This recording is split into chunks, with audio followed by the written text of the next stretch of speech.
आमे आरंभ करने पूर्व ओएनडीसी नेटवर्क रे जोग देवाक विक्रेता मानक बुझाइबा विषय आमर शेष वीडियो अधिवेशन एक शीघ्र पुनरावृत्ति। आपण विक्रेता नेटवर्क अंशग्रहणकारी विक्रेता मानक किपरि प्रभावशाली भाव में प्रवर्ताई पारिबे से उपरे आमे ध्यान देथिलु। ऑनलाइन व्यवसायर विस्तार सुजोग गुड़िक एवं विक्रेता मानक ओएनडीसी नेटवर्क द्वारा प्रदान करा जायथिबा अनेक सुविधा गुड़िक उपरे गुरुत्व देई एकक पंजीकरण माध्यम विभिन्न क्रेतांकु श्रृंखलित एक्सेस सेमानंको रेटिंग उपरे संपूर्ण नियंत्रण समस्त विक्रेतांको पई समान दृश्यमानता एवं सुजोग गुड़िक सुनिश्चित करिबा जेपरि सेमाने उपयुक्त मने करंती सेहिपरि सेमानंको व्यवसाय परिचालन पई नमनीयता एक कम व्ययबहुल ई कॉमर्स संरचना एवं मूल्यवान ग्राहक तथ्यकु प्रवेश एथिर अंतर्भुक्त अटे। तेणु आपण निजर संभाव्य विक्रेता मानंकु प्रवर्ताइले एवं खूब कम लोक तुरंत जोग देवाकु निष्पत्ति नेबे। किंतु चिंतार सहित अनेक थाई पारंती बौद्ध चिंताधारा मध्य। तेबे आपण सेगुड़िकु किपरि समाधान करिवे ताहा हेउछि एही वीडियोर विषय। ऑनबोर्डिंग रे विक्रेता चिंतार परिचालना। ठीक अछि, विक्रेता मानकर ऑनबोर्डिंग समय एवं परिश्रम आवश्यक करे। आपणकर प्राय समस्त संभाव्य विक्रेतांकर आशा एवं चिंतार एक तालिका रहिबो। अधिकांश विक्रेतांकर थिबा एही चिंताधारा कोन? सर्वोत्तम संभाव्य उपाय रे आपण किपरि सेगुड़िकर परिचालना करिवे आसंतु एकाठी अधिक जानिबा। चिंता संख्या 1।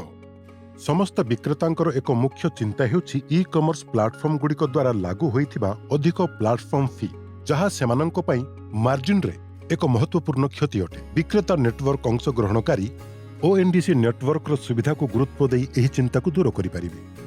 आरंभ करने सहित विक्रेता मानक कहतु जे सेमानंकर पसंदर वाणिज्य शर्तावली अनुଯାयी विक्रेता नेटवर्क अंशग्रहणकारी मध्य निरवच्छिन्न भाव में परिवर्तन पाई सेमानंको किपरि संपूर्ण स्वाधीनता अछि। जेबे विक्रेता माने विक्रेता नेटवर्क अंशग्रहणकारी मध्य बदल करती तेबे सेमानंको प्रतिष्ठा अक्षुण्ण रहिबो बोली सुनिश्चित करी सेमाने तांको कष्ट उपार्जित रेटिंग बजाय रखि पारिबे। एवं जदि जणे विक्रेता नेटवर्क अंशग्रहणकारी परिवर्तन करे संभाव्य ग्राहकों पई सेमानंकर आविष्कारता बजाय रखी यह विक्रेतांको दृश्यमानता को प्रभावित करे नाही। सेमानंकर विक्रेता नेटवर्क अंशग्रहणकारी संगठन निर्विशेष विक्रेता माने क्रेतांको आवश्यकता अनुଯାयी प्रयोज्य उत्पाद को गुरुत्व प्रदान करुथिबा समस्त क्रेता एप्लिकेशन रे रहिबे। एही इकोसिस्टम प्रतियोगिता मूलक रेट एवं समान सुजोगर एक परिवेश सृष्टि करे जहाँ सुस्थ बजारर गतिशीलता द्वारा प्रभावित, जहाँ परवर्ती समय रे विक्रेता नेटवर्क अंशग्रहणकारी मानंकु अधिक प्रतियोगितामूलक रेट प्रदान करने उत्साहित करे। एही सचेतनता केवल उच्च देय उपरे विक्रेतांको चिंता को समाधान करे नाही बरं एक निरपेक्ष एवं दक्ष ऑनलाइन मार्केट प्लेस सृष्टि करने को ओएनडीसी नेटवर्क प्रतिबद्धता को मध्य गुरुत्व प्रदान करे। चिंता संख्या 2। अतीतरे ई कॉमर्स रे विक्रय करिथिबा एवं चाली जाइथिबा विक्रेता किंबा ई कॉमर्स रे काम न करिथिबा विक्रेता माने उभय विक्रेता गोष्ठी रे अधिक रिटर्न हेतु क्षतिर उदाहरण शुणिछंती। आपण विक्रेता नेटवर्क अंशग्रहणकारी एही विक्रेता मानकु रिटर्न विषय रे शिक्षा देबा उचित एवं परिस्थिति अनुଯାयी एही कारण गुड़िक गुरुत्व प्रदान करिबा उचित। प्रथमे सेमानंकु सचेतन करंतु जे किपरि विभिन्न वर्गर भिन्न भिन्न रिटर्न हार अछि एवं एक निर्दिष्ट विक्रेता ऑनलाइन विक्रय करिबाको आग्रही थिबा वर्गरे कम रिटर्न हार थाई पारे। द्वितीयतः रिटर्न गुड़िकु नियंत्रण एवं परिचालना पई विक्रेता माने व्यवहार करिबा पई थिबा सहायता गुड़िकु व्याख्या करंतु, जेपरि सठिक सूचना सहित एक उच्च गुणात्मक कैटलॉग प्रीपेड ऑर्डर पसंद गुड़िकर ठीक समय रे उत्पाद पठाइबा कारण कैश ऑन डिलीवरी ऑर्डर अपेक्षा सेगुड़िकर रिटर्न यथेष्ट कम अटे। जणे विक्रेता नेटवर्क अंशग्रहणकारी कम किंबा फेरस्त नाही को निश्चित करिबाकू विक्रेतांकु संपूर्ण एवं सठिक ऑर्डर गुड़िक पठाइबार गुरुत्व उपरे शिक्षा देई पारंती। आहुरी मध्य जणे विक्रेता एक उत्पाद को फेरस्त योग्य किंबा अणफेरस्त योग्य करिबाकू चयन करि पारिबे। शेषरे विक्रेता माने सेमानंकर मार्जिन को फेरिबा खर्च गठन करि पारिबे। तेणु सेमानंकर द्वारा सर्वनिम्न किंबा शून्य क्षति हुए। चिंता संख्या 3।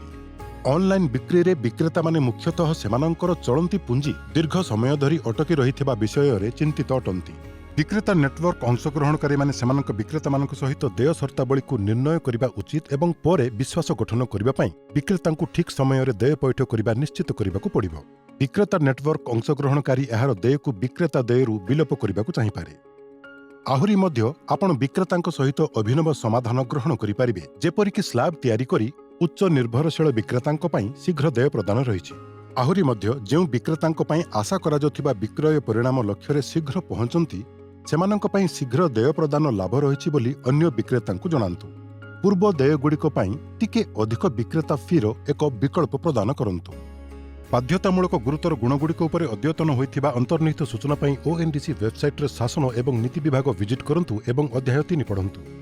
ଚିନ୍ତା ନମ୍ବର 4 ବିକ୍ରେତାମାନଙ୍କୁ କ୍ଷତି ବିଷୟରେ ଜଣାଇବା ପାଇଁ ପ୍ରକ୍ରିୟା ଏବଂ ଲଜିଷ୍ଟିକ୍ ବିକ୍ରେତା ନେଟୱାର୍କ ଅଂଶଗ୍ରହଣକାରୀ ଏବଂ ବିକ୍ରେତାଙ୍କ ମଧ୍ୟରେ କିପରି ଦାୟିତ୍ୱ ଦିଆଯିବ ତାହା ଆପଣଙ୍କୁ ନିଶ୍ଚିତ ବୁଝାଇବାକୁ ପଡ଼ିବ। ବିକ୍ରେତା NP ଏହାର ଗୁରୁତ୍ୱକୁ ଗୁରୁତ୍ୱ ପ୍ରଦାନ କରିବା ଉଚିତ। ସଠିକ୍ ପ୍ୟାକେଜିଂ ପଠାଇବା ପୂର୍ବରୁ ପ୍ୟାକେଜିଂର ଚିତ୍ର କିମ୍ବା ଭିଡିଓଗୁଡ଼ିକ ରଖିବା। ଯଦି କୌଣସି ନଷ୍ଟ ଉତ୍ପାଦ ଗ୍ରହଣ ହୋଇଥାଏ ତେବେ ବିତରଣ ଡକ୍ୟୁମେଣ୍ଟର ଲଜିଷ୍ଟିକ୍ ପ୍ରମାଣ ଉଲ୍ଲେଖ କରିବା। ନିର୍ଦ୍ଦିଷ୍ଟ ସମୟସୀମା ମଧ୍ୟରେ ବିକ୍ରେତା ନେଟୱାର୍କ ଅଂଶଗ୍ରହଣକାରୀଙ୍କୁ ଟିକେଟ୍ ଦେଇ ଜଣାଇବା। ବିକ୍ରେତାମାନେ ବିକ୍ରୟ ପରିମାଣ ବନାମ କ୍ଷତି ଶତକଡ଼ା ମାମଲାଗୁଡ଼ିକ ବୁଝିବା ପରେ ସମୟାନୁସାରେ ସେମାନଙ୍କର ମାର୍ଜିନରେ କ୍ଷତି ମୂଲ୍ୟ ମଧ୍ୟ ନିର୍ମାଣ କରିପାରିବେ। ଚିନ୍ତା ସଂଖ୍ୟା 5 ଏକ ପାରମ୍ପରିକ ଇ-କମର୍ସ ସେଟଅପ୍ରେ ବିଦ୍ୟମାନ ପ୍ଲାଟଫର୍ମଗୁଡ଼ିକ ସେମାନଙ୍କର ବ୍ୟକ୍ତିଗତ ଲେଭେଲ କିମ୍ବା ନିର୍ଦ୍ଦିଷ୍ଟ ବିକ୍ରେତାଙ୍କ ବିକ୍ରୟକୁ ଆଗକୁ ବଢ଼ାଇବାକୁ ଚାହିଁପାରନ୍ତି। ONDC ନେଟୱାର୍କ ମାଧ୍ୟମରେ କ୍ରେତା ନେଟୱାର୍କ ଅଂଶଗ୍ରହଣକାରୀ ଏବଂ ବିକ୍ରେତା ନେଟୱାର୍କ ଅଂଶଗ୍ରହଣକାରୀଙ୍କ ବିଚ୍ଛିନ୍ନତା ସହିତ କ୍ରେତା ନେଟୱାର୍କ ଅଂଶଗ୍ରହଣକାରୀ ସନ୍ଧାନ ଫଳାଫଳଗୁଡ଼ିକରେ ଅଗ୍ରାଧିକାର ଭିତ୍ତିରେ ପସନ୍ଦ ଦେଇପାରିବ ନାହିଁ। ONDC ନେଟୱାର୍କ ନୀତି ଅନୁଯାୟୀ ଏହା ମଧ୍ୟ ନିଷେଧ। ଚିନ୍ତା ସଂଖ୍ୟା 6 ONDC ନେଟୱାର୍କ ବିକ୍ରେତାମାନଙ୍କୁ ପ୍ରୋତ୍ସାହନ ପ୍ରଦାନ କରିବାକୁ ସକ୍ଷମ କରିବ ଏବଂ ବିକ୍ରେତାମାନେ ସେମାନଙ୍କର ବ୍ୟବସାୟ ସ୍ଥିତି ଅନୁଯାୟୀ ମୂଲ୍ୟ ପଏଣ୍ଟ ଉପରେ ନିଷ୍ପତ୍ତି ନେଇପାରିବେ। ସମୟ ସହିତ ବିକ୍ରେତାମାନଙ୍କର ବିକ୍ରୟ ବିଭିନ୍ନ କ୍ରେତା ଆପ୍ଲିକେସନଗୁଡ଼ିକରେ ଗଢ଼ି ଉଠିଥାଏ ଏବଂ ଭଲ୍ୟୁମ୍ ବଢ଼ିବା ସହିତ ମଧ୍ୟଭାଗରୁ ଦୀର୍ଘ ଅବଧି ମଧ୍ୟରେ ମାର୍ଜିନକୁ ଉନ୍ନତ କରି ସେମାନେ ସେମାନଙ୍କର ଯୋଗାଣକାରୀଙ୍କଠାରୁ ଉତ୍ତମ ମୂଲ୍ୟ ବୁଝାମଣା କରିପାରିବେ। ଚିନ୍ତା ସଂଖ୍ୟା 7 ଜଣେ ବିକ୍ରେତା ସେମାନଙ୍କ ସନ୍ଧାନ ର୍ୟାଙ୍କିଙ୍ଗରେ ଉନ୍ନତି ଆଣିବା ପାଇଁ ଅତିରିକ୍ତ ଖର୍ଚ୍ଚ କରିବାକୁ ପଡ଼ିବ କି? ଏହା ଅନ୍ୟ ପ୍ଲାଟଫର୍ମଗୁଡ଼ିକ ପରି ନୁହେଁ। ONDC ନେଟୱାର୍କରେ ପ୍ରତ୍ୟେକ ବିକ୍ରେତାଙ୍କର ସମ୍ଭାବ୍ୟ ଗ୍ରାହକଙ୍କୁ ଦୃଶ୍ୟମାନ ହେବାର ସମାନ ସୁଯୋଗ ରହିଛି। କାରଣ କ୍ରେତା ନେଟୱାର୍କ ଅଂଶଗ୍ରହଣକାରୀମାନେ ବିକ୍ରେତାଙ୍କୁ ଫିଲ୍ଟର କିମ୍ବା ସର୍ଟ କରିବା ପାଇଁ ବ୍ୟବହାର କରୁଥିବା ତର୍କକୁ ପ୍ରକାଶ କରିବାକୁ ବାଧ୍ୟ ଅଟନ୍ତି। ତେଣୁ ବିକ୍ରେତାମାନେ ସମାନ ଦୃଶ୍ୟମାନତା ପାଇଁ ବିଜ୍ଞାପନଗୁଡ଼ିକରେ ବିନିଯୋଗ କରିବା ଆବଶ୍ୟକ ନୁହେଁ। ଅବଶ୍ୟ ଯଦି ବିକ୍ରେତାମାନେ ଏହା କରିବାକୁ ଇଚ୍ଛା କରନ୍ତି ତେବେ କୌଣସି କ୍ରେତା ଆପ୍ଲିକେସନରେ ବିଜ୍ଞାପନ ଦେବାର ବିକଳ୍ପ ସେମାନଙ୍କର ଅଛି। ତାହା ସହିତ ଅନବୋର୍ଡିଂ ସମୟରେ ବିକ୍ରେତାଙ୍କ ଚିନ୍ତାକୁ କିପରି ପରିଚାଳନା କରାଯିବ ସେ ସମ୍ବନ୍ଧରେ ଆମେ ଏହି ଅଧିବେଶନର ଶେଷକୁ ଆସିଛୁ। ଆମେ ଅଧିକାଂଶ ବିକ୍ରେତାଙ୍କ 7ଟି ପ୍ରାଥମିକ ଚିନ୍ତାକୁ ସମାଧାନ କରିଥିଲୁ ଏବଂ ଆପଣ ବିକ୍ରେତା ନେଟୱାର୍କ ଅଂଶଗ୍ରହଣକାରୀ ସେଗୁଡ଼ିକୁ କିପରି ସର୍ବୋତ୍ତମ ଭାବରେ ସମାଧାନ କରିପାରିବେ। କିନ୍ତୁ ଅନ୍ୟ ଅନେକ ଚିନ୍ତା ଥାଇପାରେ। ଏଗୁଡ଼ିକ ପାଇଁ ONDC ବିକ୍ରେତା ନେଟୱାର୍କ ଅଂଶଗ୍ରହଣକାରୀଙ୍କ ମାଧ୍ୟମରେ ବିକ୍ରେତାଙ୍କ ସମସ୍ୟା ଉଠାଇବା ପାଇଁ ଏକ ସମସ୍ୟା ଏବଂ ଅଭିଯୋଗ ବ୍ୟବସ୍ଥା ସୃଷ୍ଟି କରିଛି। ଥରେ ଆପଣ ବିକ୍ରେତାମାନଙ୍କୁ ଅନବୋର୍ଡ କରିବାକୁ ନିଶ୍ଚିତ କରିଛନ୍ତି ଏବଂ ସେମାନଙ୍କର ଗୁରୁତ୍ୱପୂର୍ଣ୍ଣ ଚିନ୍ତାର ଉତ୍ତର ଦେଇଛନ୍ତି। ବିକ୍ରେତାମାନଙ୍କଠାରୁ ଗୁରୁତ୍ୱପୂର୍ଣ୍ଣ ବିବରଣୀ ସଂଗ୍ରହ କରିବାର ସମୟ ଆସିଛି। ତେଣୁ ଅନବୋର୍ଡିଂ ପ୍ରକ୍ରିୟାରେ ସର୍ବନିମ୍ନ କାର୍ଯ୍ୟଗତ ଆହ୍ୱାନ କିମ୍ବା ବିଳମ୍ବ ଅଛି। ଅନବୋର୍ଡିଂରେ ବିକ୍ରେତା ସୂଚନା ସଂଗ୍ରହ ଉପରେ ପରବର୍ତ୍ତୀ ଭିଡିଓରେ ଏହା ବିଷୟରେ ଅଧିକ ଜାଣନ୍ତୁ।